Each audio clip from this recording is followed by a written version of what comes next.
জীবনে আনন্দের সঙ্গে চলবার জন্য এবং সুখের সঙ্গে নিজের জীবনকে পরিচালিত করবার জন্য আমাদের জীবনে শারীরিক ব্যায়ামের সঙ্গে সঙ্গে মানসিক ব্যায়ামেরও প্রয়োজনীয়তা আছে।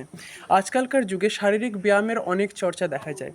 কেউ বলে যোগা করছি, কেউ বলে জিম করছি, এবং সেই জিম এবং যোগা সে একজন প্রফেশনাল লোকের কাছ থেকেই শেখে। সেটা অবশ্যই খুব ভালো বিষয়, কিন্তু তারা কি এটা বিচার করে যে তাদের একটা মানসিক ব্যায়ামেরও প্রয়োজনীয়তা আছে? বহু ক্ষেত্রে আমরা এটা ইগনোর করে দিই।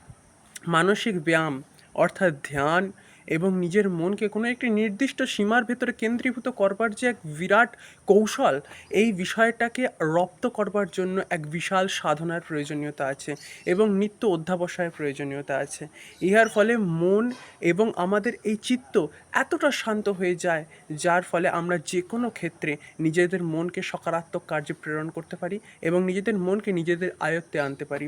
এই কৌশলেরও প্রয়োজনীয়তা আছে জীবনে কিছু উচ্চ শিক্ষা পাওয়ার জন্য, জীবনে সঠিকভাবে সমস্ত কর্মগুলি করবার জন্য, কঠিন পরিস্থিতিতে টিকে থাকবার জন্য এবং কঠিন কার্য করবার জন্য এবং জটিল কার্যের সলিউশনস বার করবার জন্য এই ধরনের মানসিক ব্যায়ামের প্রয়োজনীয়তা আছে।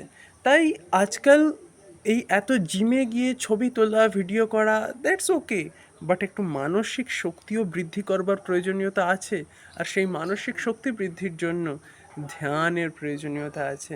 মনকে একটি নির্দিষ্ট সীমাবদ্ধে কেন্দ্রীভূত করবার প্রয়োজনীয়তা আছে।